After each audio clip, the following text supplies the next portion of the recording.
하나님의 말씀을 보겠습니다. 하나님의 말씀은 열왕기하 22장 1에서 2절 말씀으로 다 같이 합독하여서 읽겠습니다. 번역은 새 번역으로 봅니다. 시작. 요시야는 왕이 되었을 때에 8살이었다. 그는 예루살렘에서 31해 동안 다스렸다. 그의 어머니 여디다는 보스가 출신 아다야의 딸이다. 요시야는 주님께서 보시기에 올바른 일을 하였고 그의 조상 다윗의 모든 길을 본받아 곁길로 빠지지 않았다. 아멘. 자, 66권 통공 강의 열왕기하 시간입니다. 11번째 시간으로 제목은 역사 드라마를 통해 보는 예수와의 구원 사역입니다. 여러분, 하나님은 역사를 통해서 말씀하십니다. 그래서 무엇보다도 그리스도인들은 역사에 대한 이해와 깊은 공부가 필요합니다. 성경 66권 가운데 절반 이상이 역사서입니다. 이스라엘의 역사와 예수 그리스도의 역사, 하나님 백성의 역사에 대한 기록입니다. 왜 역사에 대한 기록을 말씀이라고 우리에게 주셨겠습니까? 하나님께서 역사를 통해서 말씀하신다는 것입니다. 역사를 보면은 하나님의 음성을 들을 수 있다라는 것입니다. 때문에 여러분이 역사를 알아야 합니다. 네. 우리가 성경의 역사를 알 때에 왜 주님께서 이 시간, 이 날에, 이때에 이런 일을 행하시는가를 알 수 있게 됩니다. 역사는 하나님의 음성을 들을 수 있는 놀라운 채널 중에 하나입니다. 하나님의 음성을 듣고 싶습니까? 그러면 역사를 공부하세요. 여러분이 역사를 알면은 하나님의 경륜이 보입니다. 네. 그리고 여러분 역사를 통해서 깨어 있으세요. 할렐루야. 역사를 통해서 깨어 있으십시오. 역사를 통해서 많은 하나님의 역사가 나타난다는 것을 어떻게 볼 수 있냐면은 성전이 두 번 세워집니다. 1차 솔로몬 성전과 2차 스룹바벨 성전이 세워지는데 이 두 성전 모두 다 아부월 9일날 파괴가 됩니다. 연도에는 굉장히 큰 차이가 있지만 파괴된 날짜는 같습니다. 아부월 9일입니다. 이것은 무엇을 의미합니까? 아부월 9일에 뭔가 하나님께서 이스라엘을 향한 심판을 내놓으셨다라는 거예요. 그래서 아부월 9일에 성전이 파괴된 것을 교훈 삼아 아부월이 들어오면은 우리가 영적으로 깨어 있어야 된다는 것을 주님이 말씀하는 것입니다. 그래서 여러분이 하나님의 음성을 역사를 통해서 영적인 기류, 성경을 읽음을 통해서 들을 수 있어야 될 것입니다. 역사적으로 또 보면은 바벨론의 세력, 이방인의 세력은 항상 토라를 빼앗으려고 합니다.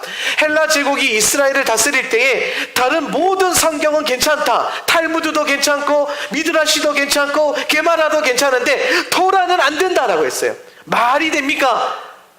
다 되는데 토라는 안 된대요. 그래서 토라를 빼앗아 갔습니다.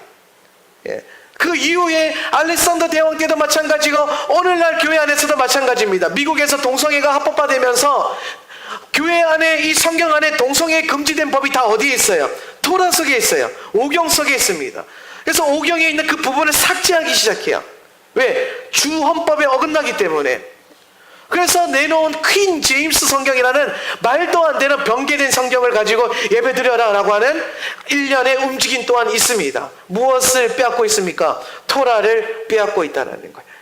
마지막 때가 가까우면 가까울수록 하나님의 백성들이 말씀대로 살기 힘듭니다. 말씀에 끼어있기가 힘듭니다. 그래서 사랑하는 성도 여러분, 여러분이 말씀을 가지는 것이 중요합니다. 원수들은 계속해서 마지막 때가 가까우면 여러분과 말씀을 떨어뜨려 놓으려고 할 것입니다. 말씀을 가져갑니다. 말씀을 빼앗아갑니다. 성경이 지금은 우리의 손에 있지만 어느 순간 성경을 빼앗기게 될 줄은 아무도 모르는 겁니다. 아멘? 누가 알겠어요? 아무도 모르는 겁니다. 때문에 여러분 하나님의 말씀을 암송하고 암기하고 마음에 새기는 것이 매우 중요합니다. 여러분 가운데 몇몇 자녀들에게 성경을 암송시키고 있는 부모가 있다는 것에 저는 굉장히 기쁨이 있어요. 그것은 마지막 때에 그 자녀로 하여금 큰 유산이 될 것입니다. 반드시 그렇게 됩니다. 제가 예언하게 될 그 말씀을 암송한 자녀에게 하나님의 복이 차고 넘칠 것입니다. 그럴 수밖에 없어요. 왜냐하면 그게 하나님의 뜻이기 때문입니다. 성경의 역사를 보십시오. 이스라엘 백성들이 하나님의 말씀을 잃어버렸을 때는 저주를 받습니다. 심판을 받습니다. 말씀에 깨어 있으십시오. 말씀을 빼앗기면은 우리의 모든 것을 빼앗기는 거랑 마찬가지예요. 말씀을 빼앗긴 건 하나님을 빼앗긴 겁니다. 그런데 여러분 생각하세요. 말씀을 가지면 모든 걸 가진 겁니다. 말씀을 여러분 심령에 새기면 모든 것을 새긴 겁니다. 하늘을 통하는 모든 열쇠가 어디에 있습니까? 말씀에 있습니다. 그리고 이 말씀이 육신이 되어서 오신 분이 바로 우리 주 예수 그리스도십니다. 그래서 말씀을 붙든다는 것은 예수님을 붙든다는 것이고, 예수를 붙든다는 것은 말씀을 붙든다는 거예요. 나는 예수를 붙듭니다. 그런데 말씀은 너무 어려워요. 존재할 수 없습니다. 할렐루야. 그래서 여러분의 눈과 여러분의 손에서 말씀을 떨어뜨리지 마십시오. 오죽하면 하나님께서 이스라엘 백성들에게 테필린이라는 것을 꼭 해라 그래. 테필린이 뭐냐면은 이 이마에 성고함을 이렇게 차고 다녀요. 이마에 상자를. 얼마나 우스꽝스럽습니까? 안 우스꽝스러워. 다음에 내가 이스라엘 갔다 오면 꼭 사와가지고 그거 메고 강단에 한번 서볼게요. 되게 웃깁니다. 별로 안 멋있어요. 그리고 여기 막 찹니다. 그리고 그렇게 돌아다니라 그래요. 왜요? 말씀을 내 머리와 너의 가슴에서 뭐예요? 떨어뜨리지 말라는 거예요. 그래서 언제든지 이 송구함을 통 열면은 토라스 코럴이 쪼르르르 떨어져요. 그래서 말씀을 읽을 수 있습니다. 할렐루야. 현대인들이 절대로 손에서 안 떼는 게 있습니다. 스마트폰. 아주 이 핸드폰 집에 놔두고 오면 그냥 안절부절 난리가 납니다. 그래서 벌벌벌 떨어요. 그래서 결국 집에 가보면 부재중 전화 한 통 다 나와 있습니다. 네. 그런데 여러분, 이 세상 풍조를요 그리스도의 풍조로 바꿔봅시다. 스마트폰에 성경을 다 집어넣으셨죠? 안 넣은 백성들을 회개하시고 집어넣으세요. 집어넣고 언제 어디서든 말씀을 펴서 읽으세요. 화장실에서 쪼그려 앉아있을 때도 핸드폰 내려서 네이버 하지 말고 가피풀 성경을 여세요. 할렐루야. 어디 가서 카페 앉아가지고 페이스북 부품 검색하지 말고 하나님 말씀을 부품 검색하세요. 그러면은 하나님이 복을 안 주시겠냐라는 거예요. 그 백성이 믿음에서 떨어지겠냐라는 거예요. 여러분 자녀에게 그걸 가르치세요. 말씀에서 눈을 떼지 않는 걸 가르치세요. 할렐루야. 할렐루야. 여러분의 자녀들이 스마트폰을 가까이 하고 있다는 걸 제가 알고 있습니다. 교회에서 스마트폰으로 게임하는 제가 다 뺏어버려요. 왜? 얼마 전에 그 과학자들이 검증을 했는데 자녀들이 스마트폰을 하면 뇌가 작아진대요. 뇌가 작아진대요. 여러분, 뇌가 작아지는 질병을 뭐라고 하냐면 치매라고 합니다. 스마트폰으로 성경을 주세요. 차라리 읽을 거리를 주세요. 예. 사람이요 스마트폰으로 뭐 보고 있고 게임하면 멍해집니다. 제가 옛날에 게임 많이 해봐서 알아요. 예. 제가 한창 때 어마어마했거든요. 청년들이랑 맨날 모여서 게임하고. 그런데 게임할 때 보면요, 게임할 때 하나님 생각하는 사람 아무도 없어요. 게임을요 생각으로 하는 사람이 아무도 없어요. 생각으로 게임한다? 말도 안 됩니다. 그러면 다 집니다. 게임은요 일단은 생각을 놔야 돼요. 정신줄을 놓고 마음을 비우고 몸이 본능적으로 움직여야 돼요. 자, 본능적으로 움직이면 사는 걸 뭐라 그럽니까? 짐승이라 그럽니다. 여러분 스스로를 짐승화시키지 마십시오. 할렐루야. 그러면 사람이 사람다워진다는 거는 사람이 무엇을 볼 때부터 오냐면은 말씀을 볼 때부터입니다. 여러분이 성경을 펴서 읽기 시작하면 여러분이 비로소 사람다운 인생을 사는 겁니다. 아멘. 할렐루야. 그러니까 성경을 가까이 하세요. 여러분 자녀한테 국영수 가회 시키는 것도 참 좋은데 무엇보다도 성경을 가르치십시오. 네, 할렐루야. 다시 본문으로 돌아가서 이 어두운 세력들이 마지막 때에는 자꾸 토라를 빼앗으려고 해요. 역사를 통해 보면 다 그랬어요. 중세 암흑기 가운데 그 16세기를 암흑기라고 그러거든요. 종교 암흑기. 왜 암흑기인지 아십니까? 백성들이 성경을 못 읽어서 눈이 어두워졌다고 해서 암흑기라 그래요. 암흑기.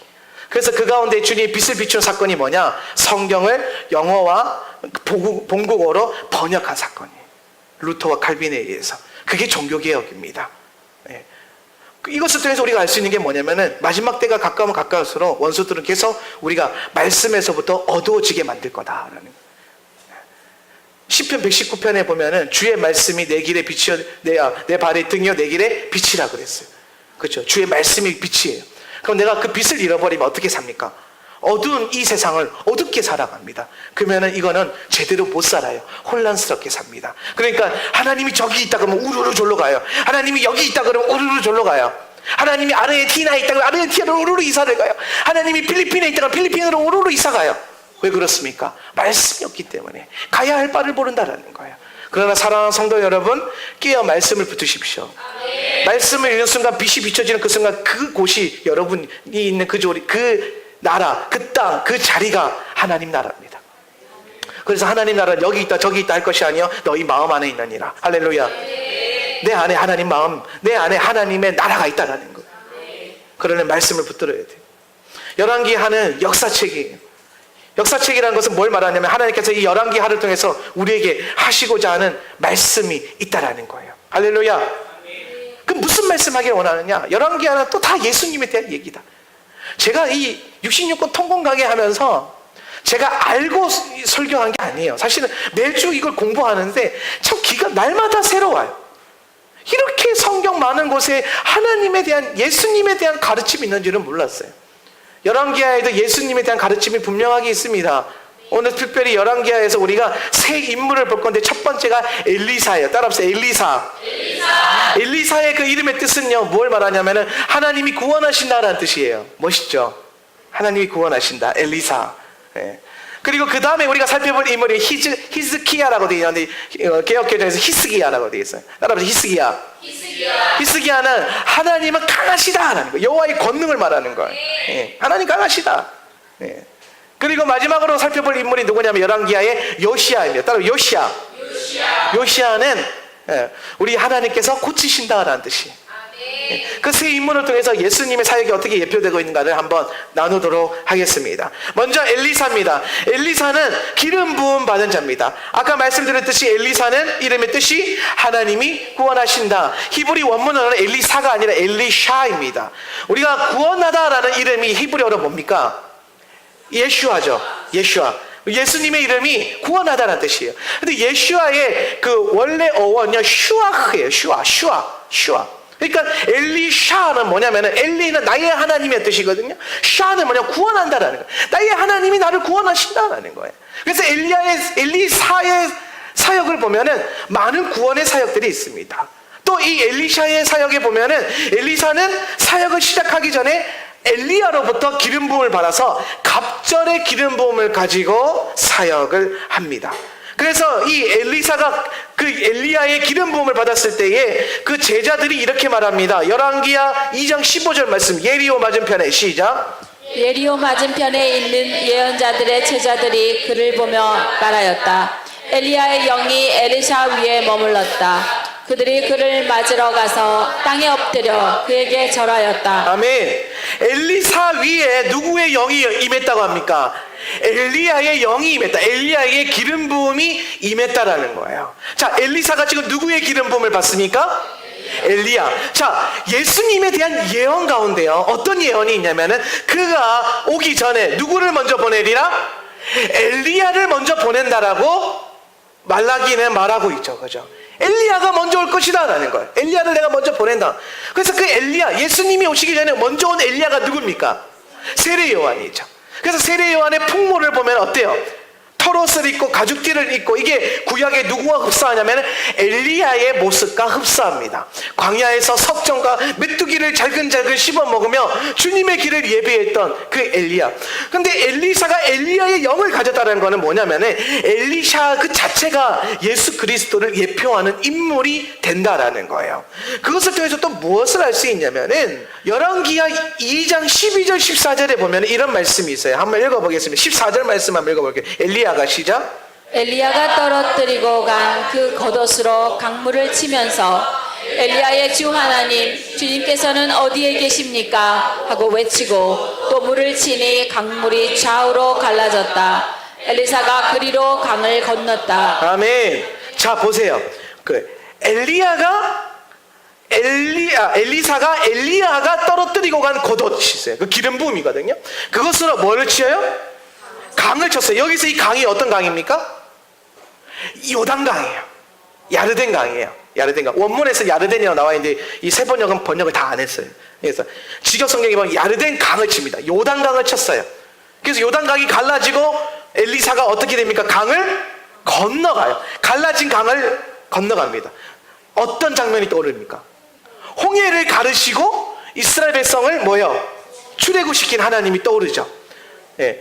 성서학자들은 홍해를 가르고 이스라엘 백성들이 홍해 사이를 건너간 것을 무엇에 비유하냐면은 애굽의 그 옛사람이 죽고 물을 통과해서 새 사람이 된 것, 시내 산에서 광야의 사람이 된 바로 침례를 상징한다는 거예요. 침례.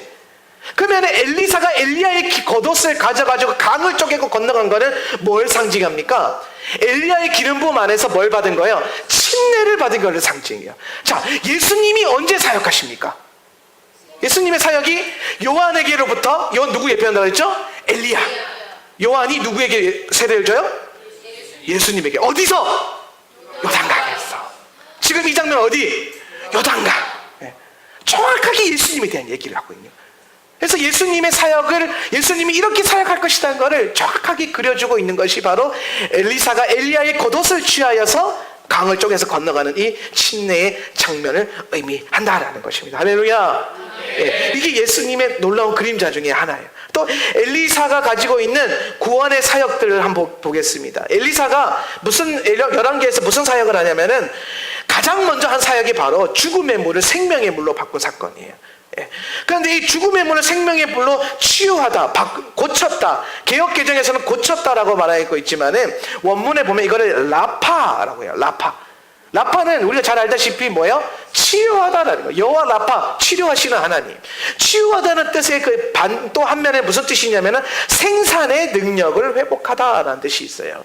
그래서 이 죽음의 물 앞에서 성경 원문은 뭐라고 말하냐면은 저 물이 우리에게 생명을 자꾸 유산시킵니다라고 얘기해요. 생명을 자꾸 유산시키고 있습니다. 여러분 직역성경으로 열왕기하를 이번 주간에 꼭 한번 읽어보시기 바랍니다. 생명을 유산시키고 있다는 거예요. 물이 뭐예요? 생명을 빼앗아가고 있다는 거예요. 원래 생명을 낳아야 되는데, 그러니까 가축들은 생명을 낳고 새끼를 낳고 농산물은 열매를 맺어야 되는데 지금 그거를 빼앗아가고 있어요. 누가? 이 죽음의 물이. 여러분 이 죽음의 물을요, 또 나중에 엘리사가 소금을 뿌려가지고 고칩니다. 예. 이거는요, 뭘 상징하냐면은 물은 진리를 상징하거든요. 물은 진리를 상징해요. 그죠? 그러면 물이 지금 죽었어요. 진리가 죽었어요. 그죠? 그래서 이 죽은 진리가 생명을 빼앗아가요. 이게 뭘 의미하냐면은 예수님 당시에 바리새인들과 율법관들, 율법주의에 의해서 죽어있는 진리를 말하는 거예요. 그런데 이 죽어있는 진리가 가만히 있지 않아요. 어떻게 합니까? 하나님의 구원의 백성들을 어떻게 합니까? 유산시켜요. 다 죽음의 무릎통에 몰아가고 있어요. 예. 그 가운데 예수님이 오셔가지고 가장 먼저 한 사건이 뭐냐? 바로 왜곡되어 있는 율법을 바르게 피는 겁니다. 망가져 있는 율법주의를 올바른 율법으로 고치는 거예요. 그래서 마태복음 5장에서 예수님이 뭐라고 말하냐면 나는 율법을 폐하러 온 것이 아니요 율법을 뭐하러 왔다? 완전케 하러 왔다. 고치러 왔다. 치유하러 왔다. 완전히 이해시키러 왔다는 거예요. 예수님이 그래서 오셔서 진리를 고치셨어요. 엘리사가 물을 고친 것처럼 예수님도 물을 고치셨어요. 어떤 물? 내 마음에 있는 진리의 물을 고치셨어요. 사람이 우물에 있는 그 물을 터뜨려서 먹고 살아갑니다. 이런 것처럼 성경은 뭐라고 하면 사람은 입으로 들어가는 떡으로 사는 것이 아니라 여호와 하나님의 말씀으로 산다 그랬어요. 그러니까 우리가 진정 사는 거는 뭐예요? 하나님의 말씀, 진리를 먹고 살아요. 우리가 진정 마셔야 되는 것은 뭐냐? 진리의 샘물이에요. 예. 근데 이게 지금 죽어 있다라니까요. 예수님이 그거 오셔서 그걸 고쳤다라는 거예요. 치유하셨다라는 거예요. 또 더 나아가서 예수님, 엘리사가 이 물을 고칠 때 뭘 쓰냐면 소금을 써요. 소금을 가지고 탁 물에 던져요. 그래서 물이 고쳐집니다. 예. 어디 물이 썩은 데 있으면 한번 소금 뿌려보세요. 혹시 고쳐지는가? 예. 안 고쳐지겠죠, 그죠? 근데 엘리사가 그렇게 고쳤어요. 지금도 이 엘리사가 고친 우물 물이 있대요. 이스라엘 가면 있답니다. 그 고친 물이. 그래서 지질학자들이 그걸 연구해 봤는데요. 그 물에 어떠한 깊이쯤 가면은 굉장히 높은 수준의 방사능이 검출이 된대요. 그래서 지질학자들이 뭐라고 말하냐면 이 물은 지진 층 중에 방사능 층이 강하게 있는 층에 닿아가지고 물이 방사능 오염이 된 거예요. 그러니까 유산되는 그 죽음의 물이 된 게 맞아요. 방사능으로 오염됐을 거다. 지금은 이게 방사능이 아주 미약하지만은 이 수치를 보면은 옛날에는 아주 강한 방사능이 오염됐을 거다. 많이 자정됐지만은 그렇게 얘기하기도 합니다. 예. 근데 그 물을 뭐로 고칩니까? 소금으로 고쳐요. 그럼 엘리사가 소금으로 물을 고친 데는 의미가 있을까요? 없을까요? 있으니까 제가 지금 물어보는 거겠죠. 그죠? 물을 소금으로 고친다는 게 뭘 말하냐면, 소금은요, 바로, 예수 그리스도를 의미해요. 왜 예수 그리스도를 의미하냐면은, 다윗의 후손으로 오시는 예수 그리스도, 그 다윗의 왕조를 하나님이 다윗에게 뭐라고 말하냐면, 내가 너의 왕조를 영원히 견고하게 하리라 그러죠. 그죠? 영원히 견고하게 한다. 그때 하나님이 세우실 때 어떤 언약을 세우시냐면 소금으로 언약을 맺으십니다. 피로 언약을 맺지 않고 소금으로 언약을 맺어요. 그 본문이 역대하 13장 5절에 있어요. 주 이스라엘의 하나님께서, 시작. 주 이스라엘의 하나님께서 다윗과 소금으로 파기될 수 없는 언약을 맺으시고 이스라엘을 다윗이 다스릴 나라로 영원히 그와 그의 자손에게 주신 것을 너희들이 모를 리가 없을 것이다. 아멘. 자, 주 하나님께서 다윗과 뭐로? 소금으로 언약을 맺었는데 이 소금이 파기될 수 있어요? 없어요? 없어요. 그래서 영원한 언약. 이 영원한 언약이라는 게 뭐냐면 다윗의 왕조가 영원할 거라는 거예요. 그래서 예수님이 누구의 후손으로 오십니까? 다윗의 후손으로 와야 돼요. 그래야 하나님의 이 언약이 성취가 되는 거예요. 예. 그러면 이 엘리사가 진리, 썩어 죽어 있는 물을 소금으로 고쳤다는 건 뭘 말하냐면은, 소금 언약으로 오시는 예수 그리스도께서 이 땅에 오셔서 병든 이 땅의 모든 진리를 고칠 거라는 거예요. 할렐루야. 예. 고친다라는 거예요.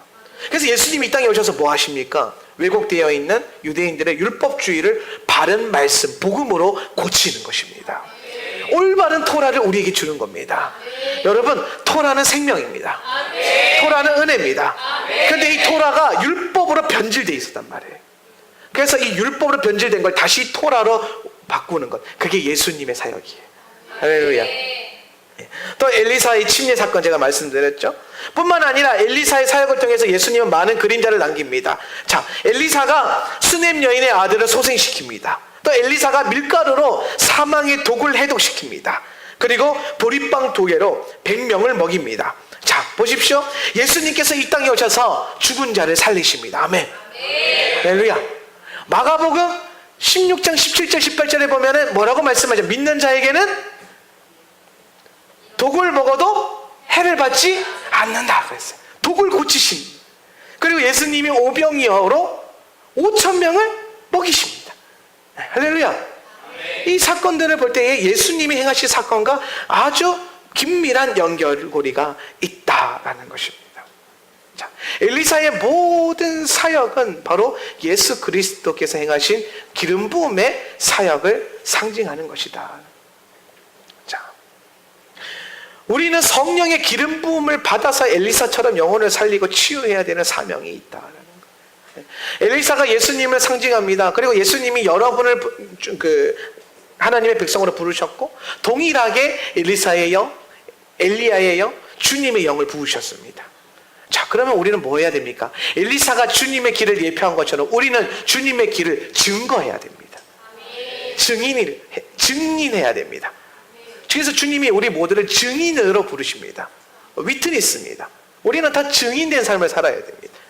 엘리사는 예표하는 삶을 살지만 우리는 주님이 오셨기 때문에 증거하는 삶을 살아요. 그래서 엘리사보다 더 큰 권능이 증인들에게 있습니다. 아멘. 여러분의 엘리사보다 더 큰 기적을 행할 수 있습니다. 예수 그리스도의 이름으로. 중요한 것은 내가 그 주님이 주신 사명에, 그 부르심에 순종하고 있는가라는 질문입니다. 나는 하루를 살아도 이번 주간을, 지난 주간을 살았는데 어떻게 살았는가? 앞으로 한 주간이 또 올 건데 어떻게 살 것인가? 부르심의 증인으로서 살 것인가? 예수 그리스도의 증인으로 살 것인가? 아니면 그냥 나의 자아를 위해서, 나의 만족을 위해서, 내 꿈을 이루기 위해서 살아갈 것인가? 성도는 그렇게 사는 게 아닙니다. 성도는 나를 위해서 살지 않고 주를 위해서 살고 남을 위해서 삽니다. 그래서 율법의 완성, 그리스도께서 우리에게 닮으라고 한 것은 다른 게 아닙니다. 주 너의 하나님을 목숨과 같이 사랑하고 내 이웃을 내 몸과 같이 사랑하라는 거예요. 나를 사랑하는 것이 아니라 하나님을 사랑하고 이웃을 사랑하라는 겁니다. 근데 우리가 한 주를 살면서 얼마나 많이 하나님을 사랑합니까? 얼마나 많이 내 이웃을 돌아봅니까? 그보다 먼저 내 자녀, 내 식구, 나를 더 사랑하고 있지는 않는가 돌이켜볼 필요가 있습니다. 그리하여서 이 한 주간에 여러분이 진실로 그리스도의 참된 일꾼, 그리스도의 참된 증거하는 증인된 삶을 사시기를 주님의 이름으로 축원합니다. 증인된 삶을 살아가십시오. 마가복음 16장 17절 18절에는 우리에게 이렇게 말합니다. 믿는 자들에게는 다 같이 읽습니다. 시작. 믿는 자들에게는 이런 표적이 따르리니 곧 그들이 내 이름으로 귀신을 쫓아내며 새 방언을 말하며 뱀을 집어올리며 무슨 독을 마실지라도 해를 받지 아니하며 병든 사람에게 손을 얹은 즉 나으리라 하시더라. 아멘. 믿는 자에게는 이게 나타난다는 거예요. 이 증거가. 할렐루야. 예수 이름으로 귀신을 쫓아내세요. 새 방언으로 기도하십시오. 원수를 집어 올리세요. 여러분 삶에 있는 모든 독을 다 깨끗게 하십시오. 그리고 병든 사람들을 치유하세요. 우리 이 시간 다 같이 한번 기도할 때 하나님 내가 이 권능을 얻기를 원합니다. 하나님 내가 이 엘리사의 기적을 일으키기를 원합니다. 하나님 내가 예수님의 이름으로 병을 고치고 예수님의 이름으로 방언하고 예수님의 이름으로 귀신을 쫓아내겠습니다. 내게 그 권능의 기름을 부어주시옵소서. 다 같이 한번 주여 외치고 기도합시다. 주여. 하나님 우리에게 이 표적이 나타납니다. 우리가 주님의 이름으로 귀신을 쫓아낼 것입니다. 새 방언을 말할 것입니다. 뱀을 집어 올리겠습니다. 독을 해독합니다. 병을 고칠 것입니다. 내 안에 있는 모든 질병은 예수님의 이름으로 치유될지어다. 우리 삶에 있는 모든 원수는 떠나갈지어다. 독은 깨끗해질지어다. 할렐루야. 예수님의 이름으로 축복하며 기도합니다. 아멘. 하나님께서 이 기적을 여러분에게 주십니다. 여러분이 기도한 대로 그대로 됩니다. 그래서 우리는 이 엘리사의 놀라운 사역을 본받아 우리도 예수님의 이름으로 능력을 행할 것입니다. 중요한 것은 또 두 번째 기적을 보면은 히스기야라는 사람이 열왕기하에 나와요.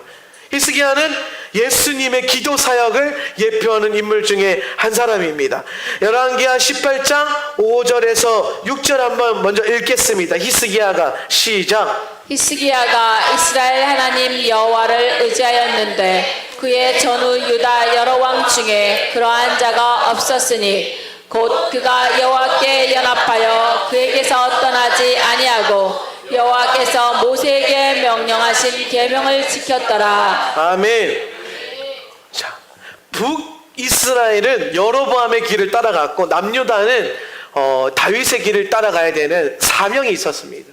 그래서 결국에는 북이스라엘이 먼저 망합니다. 하나님의 뜻에 의해서 세워지지 않았기 때문이에요. 여러분 삶 가운데 주님 뜻 가운데 세워지지 않은 모든 것은 다 망합니다. 여러분 마지막 때에 주님이 오시면요, 우리가 주님 앞에 뭐 들고 서냐면은 불에 통과한 것을 가지고 선다 그랬어요. 불살라 없어지고 난 다음에 남는 것이 있대요. 무엇이 남을까요?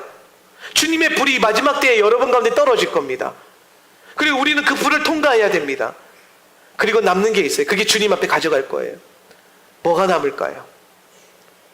주를 위해서 주 뜻대로 살았던 여러분의 삶의 증거가 남을 것입니다. 주님을 사랑하고 이웃을 사랑했던 그 증거들이 남을 것입니다. 내 뜻대로 살지 않고 내 욕심대로 살지 않고 주님 뜻대로 내 것을 포기했던 그 삶이 남을 것입니다. 그래서 그것이 증거가 돼서 그것이 효력으로 그 둘째 사망의 그 심판대 위에서 우리를 변호하여 여러분은 천국 나라 하나님의 나라에 들어가게 됩니다. 할렐루야. 근데 그 주님 앞에 섰을 때 불살라서 없어졌는데 아무것도 남은 게 없는 부끄러운 인생이 되지 않길 바랍니다. 할렐루야. 네. 여로보암은 결국에 자기가 원하는 자기 욕심의 길을 걸어갔기 때문에 북이스라엘은 아수르의 공격에 의해서 멸망하게 됩니다. 많은 선지자들이 회개를 돌이켰지만 그들은 회개하지 않습니다. 여로보암의 길을 가는 사람들 특징이 있습니다. 하나님의 사람의 말을 절대로 귀 기울이지 않습니다. 하나님의 사람이 하는 말에 대해서 예언자가 선지자가 하는 말에 절대로 귀 기울이지 않습니다. 이 시대에도 물론 이 땅에 참된 선지자들, 참된 종들이 세워져야 되는 건 맞습니다. 그러나 여러분 생각해 보세요. 나는 정말 참된 종인가? 나는 참된 백성인가를 먼저 생각하십시오. 이 땅에 좋은 목회자가 없습니다. 이 땅에 참된 선지자가 없습니다. 이 땅에 바른 목회자가 없습니다라고 푸념하지 마시고 나는 바른 백성인가를 먼저 돌이켜 보십시오. 할렐루야. 목회하다 보면은 참 그 말 안 듣는 성도들이 가끔 나옵니다. 말 잘 듣다가도 안 들을 때가 가끔 나옵니다. 그러면 저는 나도 모르게 하나님 저 집사님은 저 성도들은 왜 저렇게 합니까? 라고 하면 주님이 먼저 뭐라고 저에게 말씀하셔요. 네 꼬라지나 먼저 봐라. 너는 잘 돼 있냐? 너는 순종하고 있냐? 너는 잘하고 있냐? 사람은 이처럼 자기 자신을 먼저 보기보다 남을 먼저 이게 지적질하고 판단하고 비판하는 그게 사람입니다. 목회자도 별반 다를 게 없더라고요. 저도 목회해 보니까 어떤 문제가 터지면은 나를 돌이키지 않고 항상 남을 먼저 비판하고 판단하기에 앞섰어요. 그러니까 돌이켜보면 주님이 항상 저를 책망해요. 너 자신을 먼저 봐라. 너 자신을 알아야 된다. 너는 참된 선지자냐? 너는 참된 목회자냐? 그럼 거기 또 회개하고 무릎 꿇고 하나님 앞에 나가는 거예요. 네. 자, 다시 여러분의 것으로 돌이켜 봅시다. 이 땅에 참 선지자가 어디 있습니까? 있습니다. 다 망해가는 가운데서 주님이 남겨놓은 자들이 있습니다. 그러면은 중요한 건 그 남겨져 놓은 자들의 음성을 듣는 자들은요 참된 백성들입니다. 가능성 있는 백성들입니다. 이사야가 선포하고 예레미야가 선포하고 에스겔이 선포하는데 백성들이 안 들어요. 참 선지자가 선포하면 뭐합니까? 안 듣는데 그러니까 망하는 겁니다.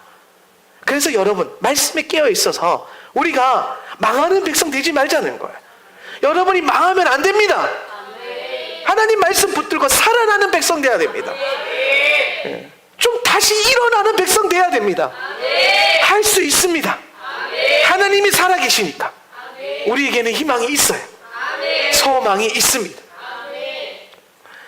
결국에는 여로보암은 망합니다. 북이스라엘 망합니다. 남유다 봅시다. 남유다 다윗 왕조 그 길을 잘 걸어가는 듯 하나 솔로몬부터 시작해서 줄줄이 다윗의 길을 가지 않습니다.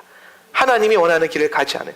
결국에는 이 남유다도 망하게 되고 바벨론의 지배를 받게 됩니다. 그러나 뭐가 있어요? 소망이 있다. 따라합시다. 그러나 소망이 있습니다. 우리 옆에 있는 분들에게 한번 축복합시다. 그러나 소망이 있습니다. 시작. 할렐루야. 여러분의 삶이 다 와르르 무너져도 따라하십시오. 그러나 소망이 있습니다. 여러분의 삶이 엉망진창이 돼도 그러나 소망이 있습니다. 내 삶에 어둠이 가득해도 소망이 있습니다. 내 삶에 원수가 가득해도 소망이 있습니다. 믿을 소망이 사랑이 있어요. 예수님이 그거 주십니다. 소망이 있어요. 그 소망에 대한 이야기가 히스기야 때 나옵니다. 줄줄이 다 악한 일을 행하다가 결국에는 아수르가 이 남유다 죽이겠다고 옵니다. 북이스라엘 멸망시키고 이제 남쪽으로 쳐들어 내려오는 거예요. 남침하는 거예요. 근데 그때 왕이 누구냐? 히스기야. 근데 그 히스기야가 뭐합니까? 기도합니다. 그 히스기야가 뭐합니까? 회개합니다. 선조들의 길을 돌이켜서 하나님의 올바른 길을 가려고 합니다. 그래서 이 결국에는 아수르의 공격을 이 하나님의 사자를 보여서 하나님이 다 패퇴시켜 버립니다. 히스기야 때. 원래 히스기야 때 아마 망했어야 될 건데 히스기야 때문에 이 민족이 삽니다. 자, 따라합시다. 나 한 사람만 정신 차리고 있어도 무지개 언약교회에 소망이 있습니다. 할렐루야. 무지개 언약교회 성도들 다 정신줄 놓고 살아도 한 사람만 깨어 있으면은 소망이 있어요. 기도하는 한 사람. 그 한 사람이 내가 되기를. 그 한 사람이 그렇게 살아갑시다. 그 한 사람이 내가 되기를 원합니다, 주님. 이 말했다고 그래 좀 더 즐기자. 저 옆에 있는 김 지사가 살아있는 것 같으니까 내가 좀 괜찮아질 거야 언젠간. 이렇게 살면 안 돼요. 내가 그 한 사람 되기를 간절히 주께 기도하네. 할렐루야. 네. 히스기야 시대 때 선지자들이 있는데 어떤 선지자가 세워지냐면 미가 선지자와 이사야 선지자가 세워집니다. 근데 희한하게 이 시대에 이 두 선지자 가운데 하나님이 메시아에 대한 많은 예언을 줬어요. 미가서 5장 2절 말씀 한번 읽어보겠습니다. 시작. 그러나 너 베들레헴 에브라다야, 너는 유다의 여러 족속 가운데서 작은 족속이지만 이스라엘을 다스릴 자가 내게서 내게로 나올 것이다. 그의 기원은 아득한 옛날 태초에까지 거슬러 올라간다. 아멘. 자, 보세요. 지금 미가가 그 위험한 시대를 살고 있는 남유다를 향해서 예언하는데 뭐라고 말하냐면, 너 베들레헴 에브라다야 그랬어요. 너는 유다 족속 가운데 가장 작은 족속이다. 이 베들레헴이 땅이 좀 작아요. 그래서 근데 중요한 건 이스라엘을 다스릴 자가 내게서 나올 것이다 라는 거예요. 지금 어떻게 보면은 점점 망하는 기온이 이렇게 돌고 있는 그 땅 가운데 미가가 희망과 소망을 예언하고 있는 것입니다. 아수르가 쳐들어온답니다. 그 이름하여 몇 명? 18만 5천 명. 18만 5천 명. 그 어마어마한 대군 앞에 아이고 큰일 났다 하는 순간에, 소망이 없어지는 그 순간에 미가 선지자가 소망을 선포합니다. 하나님, 이스라엘을 다스릴 그 자가 베들레헴에서 나올 것이다. 그리고 그의 기원이 어디예요? 태초로 올라간다. 태초에 뭐가 계셨어요? 말씀이 계시니라. 이 말씀이 곧 예수 그리스도라. 그러면 이 이스라엘을 다스릴 자에 대한 예언이 누구에 대한 예언입니까? 예수님에 대한 예언. 할렐루야. 지금 계속해서 하나님은, 이 미가 선지자는 예수님이 오실 거다라는, 메시아가 올 거라는 소망을 줘요. 와, 멋지지 않습니까? 미가가 예언하는 이 이스라엘을 다스릴 자 예수와를 의미하고, 미가는 결국 메시아 소망, 예수 소망에 대한 예언을 강조한다. 히스기야는 두려움 앞에서 소망을 가지고 기도합니다. 어떤 소망? 요 소망입니다. 예수 소망. 할렐루야. 여러분 삶 가운데 두려움이 있습니다. 그러나 소망이 있습니다. 어떤 소망? 예수 소망. 그래서 예수 소망 붙들고 기도하십시오. 구원하시는 주님의 소망을 붙들고, 바지끄댕이 붙들고 기도하십시오. 혈루병 걸린 여인을 기억하십시오. 그가 소망을 가지고 옷자락을 잡았을 때에 기적은 일어납니다. 여러분 사는 가운데 예수를 향한 소망을 가지고 기도의 옷자락을 잡으면 기적은 일어납니다. 일어날 것입니다. 하나님 말씀입니다. 할렐루야. 그래서 결국에는 히스기야는 기도의 능력으로 전쟁을 이깁니다. 이 기도의 능력으로 전쟁을 이긴 히스기야의 사역은 바로 예수님의 기도 사역과 비견된다라는 거예요. 예수님이 이 땅에 오셔서 늘 기도하십니다. 그렇죠? 그분은 기도로 병든 자를 고쳤고, 기도로 죽은 자를 일으키셨습니다. 기도로 십자가를 받아들이셨고, 그리고 기도로 제자들을 축복하셨습니다. 자, 여러분에게도 기도의 능력이 있습니다. 할렐루야. 예수님에게만 있는 게 아니라, 목사님에게만 있는 게 아니라 내게도 있다는 거야. 그래서 요한복음 16장 24절 말씀, 지금까지 시작. 지금까지는 너희가 아무것도 내 이름으로 구하지 않았다. 구하여라. 그러면 받을 것이다. 그래서 너희의 기쁨이 넘치게 될 것이다. 아멘. 할렐루야. 기도의 능력이 여러분 안에 있어요. 구하십시오. 그러면 받습니다. 그리고 기쁨이 넘치게 될 것입니다. 네. 그래서 여러분 가장 중요한 건요, 우리가 이 구하는 것도 잘 구해야 돼요. 뭘 구해야 되느냐? 마태복음 6장 33절 이렇게 말합니다. 그런즉 너희는, 시작. 그런즉 너희는 먼저 그의 나라와 그의 의를 구하라. 그리하면 이 모든 것을 너희에게 더하시리라. 아멘. 여러분이 모든 것을 구할 때 그거 무엇보다도 먼저 구해야 될 것이 있으니 그건 바로 주님의 나라와 의입니다. 그러면 나머지는 더불어 주시리라. 할렐루야.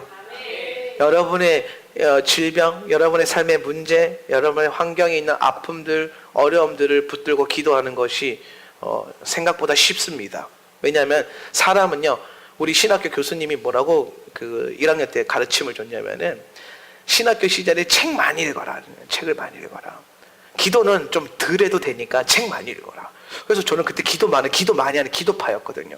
기분이 굉장히 나쁜 거야. 아니 왜 기도를 더 해야지, 책을 많이 읽으래. 근데 그 뒤에 따라오는 말씀이 참 제 가슴을 쳤어요. 목회하다 보면은 기도는 발등에 불 떨어져가지고 저절로 나오는데 책은 저절로 안 들어온다는 거예요. 그래서 책 많이 읽어라. 그래서 제가 학부 때 책의 사람으로 바뀌었어요. 정말 책을 많이 읽었어요. 진짜 목회해 보니까 어려운 일 생길 때마다 사람 붙들는 힘이 없어요. 뭐 없어요. 그 어떤 찰나도 없어요. 기도해야 돼요. 무조건 기도해야 돼요. 기도 안 하면 안 나타나요. 할렐루야. 여러분도 아마 인생을 신앙생활 해오면서 다 경험해 보신 게 있잖아요. 내 발등에 불 떨어지면 기도 안 나와도 나옵니다. 아야 하고 나온다니까요. 아직 불이 덜 떨어져서 기도가 안 나오는 거예요. 그러면 제가 항상 기도하는 게 불이 더 임하기를. 발등에 불이 아니라 온몸에 불이 임해야 돼. 근데 그 불이 이제 문제의 불이 아니라 무슨 불이 돼야 돼요? 성령의 불이 돼야 돼요. 할렐루야. 그러니까 발등에 불 떨어졌을 때 기도하십시오. 그러면 더 큰 불이 와서 여러분을 사릅니다. 그러면 다 돼요. 이 히스기야는 기도에 대한 권능을 말하는 거예요. 그러니까 히스기야 이름이 때 여호와는 강하시다라는 거예요. 여호와의 강함이 무엇으로 나옵니까? 여러분의 기도로 나옵니다. 마지막으로 우리가 살펴볼 인물은요, 바로 요시야입니다. 요시야는요, 바로 토라를 온전케 하시는 예수 그리스도의 사역을 의미합니다. 요시야는요, 야훼께서 고쳐주신다라는 뜻을 가지고 있어요. 한번 말씀 읽어보겠습니다. 모세의 시작.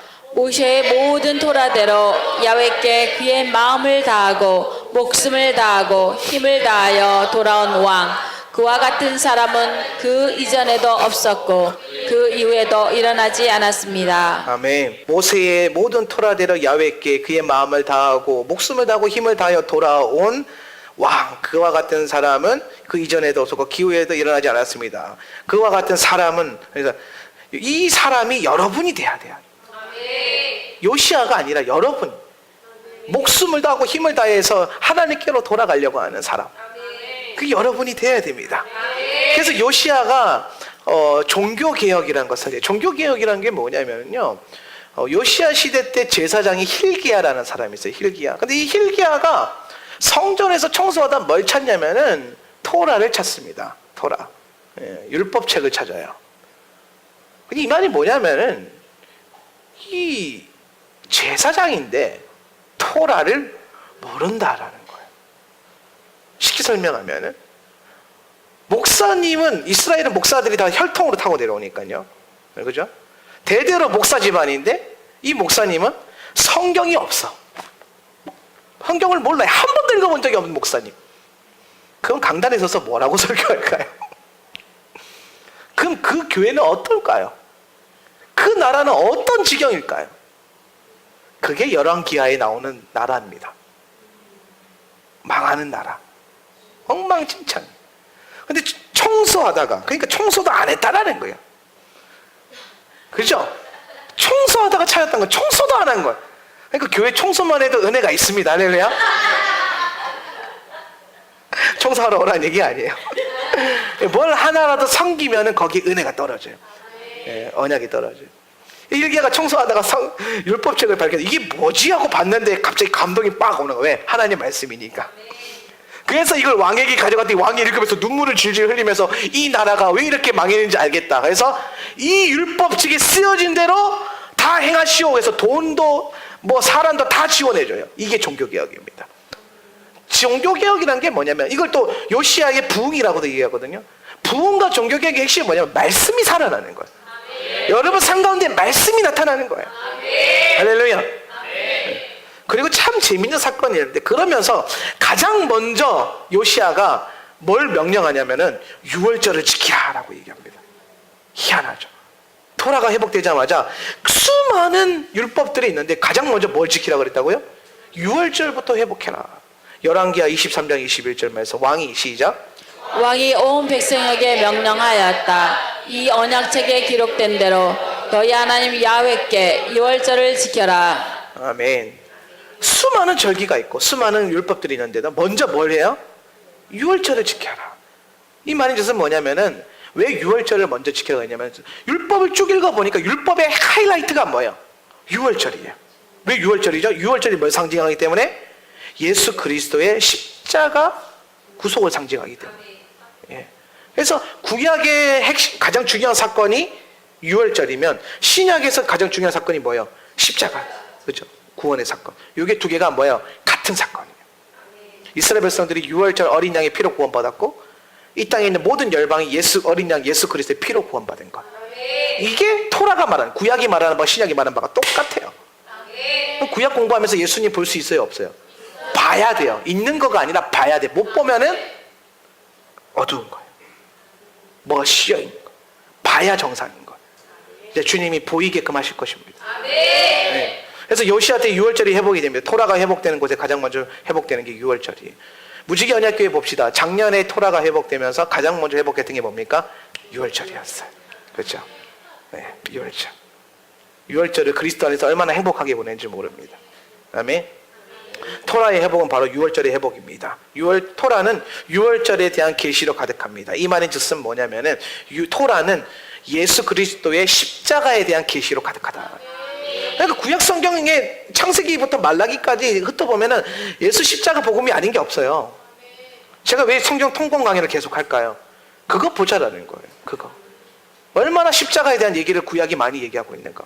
그래서 그거에 대한 증거로 완성으로 오신 게 예수 십자가인데, 예수 십자가를 알려면 뭐예요? 앞에 역사를 알아야 된다는 것입니다. 토라가 육신에 대해 우리 가운데 오신 예수님은 우리의 망가진 모든 것을 고쳐주신다. 요시아 이름이 뭐라고요? 하나님이 고쳐주신다. 그래서 요시아가 뭘 했습니까?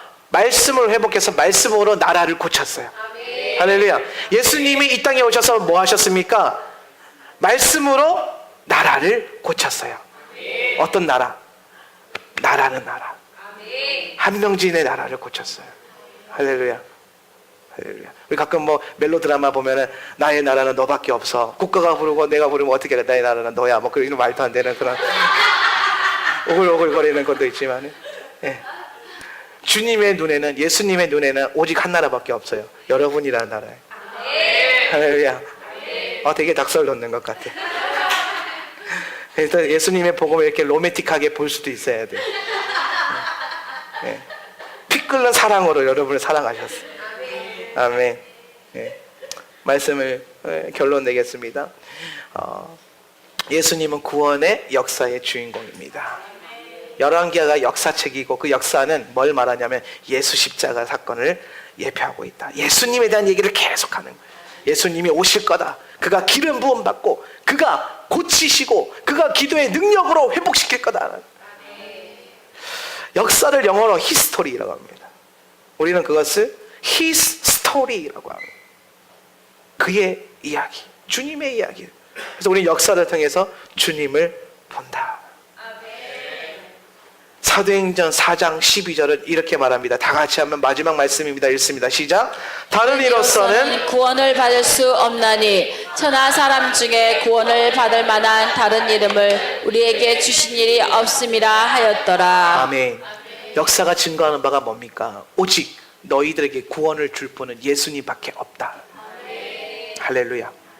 예수님이 오신 지 그리고 승천하신 지 2000년이 됐지만은 그 진리는 더 분명해져 갑니다. 그래서 역사를 알면 다른 역사 가운데 수많은 이단 예수가 세워져요. 그죠? 거짓 메시아들이. 근데 다 제거가 됩니다. 근데 예수님은 지금도 여전히 우리 심령 가운데 굳건히 세워져 있다. 오직 천하에 구원받을 이름이 예수 그리스도 이름밖에 없어. 그 진리를 꼭 붙들고 사시길 바랍니다.